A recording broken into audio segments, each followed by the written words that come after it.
नमस्ते दोस्तों, welcome back to your channel global outlook. हाल ही में इसरो ने अपना आरएलवी मतलब रीयूजेबल लॉन्च व्हीकल को सक्सेसफुली टेस्ट किया है। हालांकि ये टेस्ट अकेले इसरो ने नहीं किया है, उसके साथ डीआरडीओ और इंडियन एयरफोर्स भी था। तो हम लोग बात करते हैं आज इसी टॉपिक पे, लेकिन उससे पहले चैनल पे आए हैं तो can like share and subscribe your own channel global outlook. देखिए, लॉन्च व्हीकल क्या होता है? लॉन्च व्हीकल वो होता है कि जिसके थ्रू हम लोग सैटेलाइट स्पेस पे भेजते हैं। तो नॉर्मली हम लोग जब स्पेस पे एक सैटेलाइट भेजते हैं उसके लिए एक लॉन्च व्हीकल यूज़ होता है, लेकिन वो launch vehicle normally one time uses होता है। तो एक बार हम लोग लॉन्च व्हीकल के थ्रू एक सैटेलाइट को भेज दिए या फिर मल्टीपल सैटेलाइट को भेज, लेकिन उसके बाद वो लॉन्च व्हीकल फिर से धरती पे वापस आ जाता है और उसका कोई दूसरा यूज़ नहीं रहता है, वो एक्चुअली में क्रैश हो जाता है। ये जो रियूजेबल लॉन्च व्हीकल है, ये सबसे पहले स्पेसएक्स ने बनाया था, स्पेसएक्स डेवलप किया था। तो इलोन मस्क ने यहाँ पे क्या देखा कि हम लोग एक सैटेलाइट जब भेजते हैं उसके लिए एक लॉन्च व्हीकल यूज होता है, लेकिन उस लॉन्च व्हीकल का दूसरा कोई यूज नहीं रहता है। मतलब एक बार यूज होने के बाद वो लॉन्च व्हीकल को दूसरा बार यूज नहीं किया जा सकता और इससे बहुत पैसा वेस्ट होता है। तो इलोन मस्क ने एक रियूजेबल लॉन्च व्हीकल को बनाया जो कि मल्टीपल टाइम हम लोग यूज कर सकते हैं कि एक बार वो सैटेलाइट को स्पेस पे छोड़ के चला है धरती पे, फिर उसमें हम लोग दोबारा फ्यूल भर के फिर से उसको यूज कर सकते हैं। और बोला जाता है कि इलोन मस्क के इस डिस्कवरी या फिर इस इन्वेंशन ने नासा की सैटेलाइट भेजने की कॉस्ट 50% से कम कर दी है। पहले स्पेसएक्स नासा को $100 मिलियन चार्ज करता था एक सैटेलाइट भेजने के लिए स्पेस पे।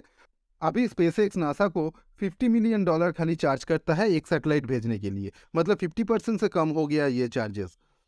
और बताया जाता है कि 2021 मतलब खाली एक साल का रिपोर्ट अगर आप देखें तो वहाँ पे नासा $500 मिलियन सेव किया है ये स्पेसएक्स का रियूजेबल लॉन्च व्हीकल को यूज करके। नाउ क्वेश्चन इज कि अगर ये इतना ही किफ़ायती है तो दुनिया का कोई और देश क्यों नहीं यूज करता? तो देखिए, ऐसा है कि ये रियूजेबल लॉन्च व्हीकल जो है आसान टेक्नोलॉजी तो है नहीं, तो इसे यूज करने के लिए बहुत सारा रिसर्च चाहिए। और दुनिया का बाकी देश भी इस पे रिसर्च कर रहा है, जैसे कि चाइना भी बोला जाता है, चाइना सीक्रेटली ये रियूजेबल लॉन्च व्हीकल के ऊपर काम कर रहा है, लेकिन अभी तक उन्हें खास सक्सेस कोई नहीं मिला है।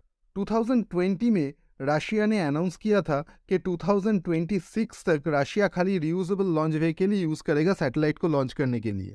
लेकिन हाल ही का सिनेरियो को देखते हुए ये नहीं लग रहा है कि 2026 तक रशिया रियूजेबल लॉन्च व्हीकल को यूज़ कर पाएगा, क्योंकि इसका रिसर्च में बहुत खर्चा होता है और रशिया के पास अभी इतना पैसा है नहीं वैसे, क्योंकि वो यूक्रेन वॉर चल रहा है। इसके लिए इंडिया भी रिसर्च कर रहा था ये रियूजेबल लॉन्च व्हीकल के ऊपर, तो इसी बीच इंडिया का एक टेस्ट हो गया है, वो भी सक्सेसफुली हुआ है। इंडिया के आरएलवी का डिज़ाइन अगर आप लोग देखें तो ये टू स्टेज डिज़ाइन है। यहाँ पे अगर आप देखें इस पिक्चर में तो ये एक टू स्टेज डिज़ाइन आपको दिखेगा कि यहाँ पे नीचे वाला जो पार्ट है ये एक बूस्टर है और उसके ऊपर एक स्पेस शटल की जैसा कुछ है, आप देख सकते हो।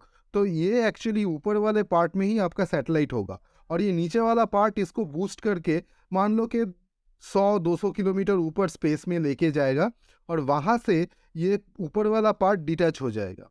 और ये जो नीचे वाला पार्ट है ये भी वेस्ट नहीं होगा दोस्तों, ये फिर से वापस धरती पे आ जाएगा और इसे हम दोबारा यूज़ कर पाएंगे। और ये ऊपर वाला पार्ट है जो ये फिर से ऊपर जाके यहाँ पे सैटेलाइट को रिलीज करेगा स्पेस पे और ये एक स्पेस शटल की तरह नीचे वापस आ जाएगा धरती पे। आप लोग बोल सकते हो कि ये ऊपर वाला पार्ट जो है ये कुछ कुछ नासा का स्पेस शटल की तरह दिखता है। तो डिज़ाइन में आपको स्पेस शटल की जैसा कुछ सिमिलरिटी तो देखने के लिए मिल जाता है यहाँ पे, लेकिन ये एक्चुअल में वो स्पेस शटल की जैसा है नहीं, क्योंकि स्पेस शटल में क्या होता है कि वहाँ पे नीचे एक बूस्टर रहता है और बूस्टर के साथ ये जो स्पेस शटल होता है नासा का ये अटैच रहता है। तो बूस्टर इस स्पेस शटल को ऊपर लेके जाता है स्पेस में, फिर ये बूस्टर का काम खत्म हो जाता है, ये धरती पे क्रैश हो जाता है और फिर स्पेस शटल जब वापस आता है तो और फिर वो स्पेस शटल स्पेस से वापस खुद ब खुद नीचे आ जाता है धरती पे। लेकिन यहाँ पे हम लोग जो टू स्टेज यूज कर रहे हैं, यहाँ पे नीचे वाला जो बूस्टर है ये भी वापस धरती पे आएगा और इसे हम लोग दोबारा यूज कर पाएंगे। और ये जो ऊपर वाला शटल बोल लीजिए या फिर जो भी आप लॉन्च व्हीकल बोल लीजिए, ये भी वापस आ जाएगा, इसको हम लोग दोबारा यूज कर पाएंगे। तो हाल ही में इसरो का ये जो टेस्ट हुआ है ये ऊपर वाला पोर्शन का खाली टेस्ट हुआ है।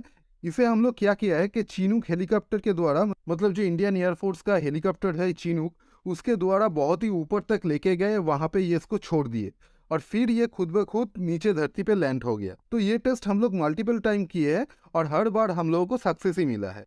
तो इसीलिए आप लोग इसरो के द्वारा ये ट्वीट देख सकते हो कि यहाँ पे बोला है कि इंडिया फाइनली अचीव्ड इट। और इसरो का ये मानना है अगर हम लोग ये स्टेज को सक्सेसफुली अचीव कर लेते तो ये इंडिया का सैटेलाइट लॉन्चिंग सेक्टर में एक नया दिशा ओपन कर देगा।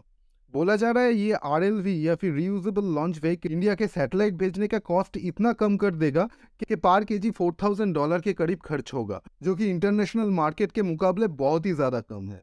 तो इसरो और डीआरडीओ बहुत ही तेज़ी से इसके ऊपर काम कर रहा है और आने वाले कुछ ही दिनों मतलब 1-2 साल के अंदर शायद हम लोग को ये रीयूजेबल लॉन्च व्हीकल, अभी तो ये प्रोटोटाइप है, तो ये फाइनल स्टेज में देखने के लिए मिल जाएगा और तभी इंडिया का जो सैटेलाइट लॉन्चिंग सेक्टर है इसमें एक नया बूस्ट मिलेगा और इंडिया शायद शायद इंडिया स्पेसएक्स को भी रिप्लेस कर पाए इंटरनेशनल सैटेलाइट मार्केट में, क्योंकि स्पेसएक्स अभी इंटरनेशनल सैटेलाइट लॉन्चिंग मार्केट का एक मेजर शेयर होल्ड करता है due to their reusable launch vehicle. अगर इसरो के पास अपना रियूजेबल लॉन्च व्हीकल खुद का आ जाता है तो आप वैसे ही जानते हो कि इसरो अपना सैटेलाइट लॉन्चिंग मार्केट में एक बड़ा नाम है वैसे। तो अभी अगर उनके पास रियूजेबल लॉन्च व्हीकल आ जाता है तो सैटेलाइट लॉन्चिंग का कॉस्ट बहुत ही मिनिमम हो जाएगा और ISRO can beat SpaceX here. तो स्पेसएक्स के लिए इसरो एक थ्रेट की तरह उभर रहा है, ये मुझे लग रहा है। आप लोग क्या सोचते हो इस बारे में, आपका क्या थॉट है बताइए मुझे कमेंट सेक्शन में। वीडियो अगर इन्फॉर्मेटिव लगा हो तो लाइक शेयर एंड चैनल को सब्सक्राइब जरूर कीजिएगा। मिलते हैं हम लोग नेक्स्ट वीडियो में।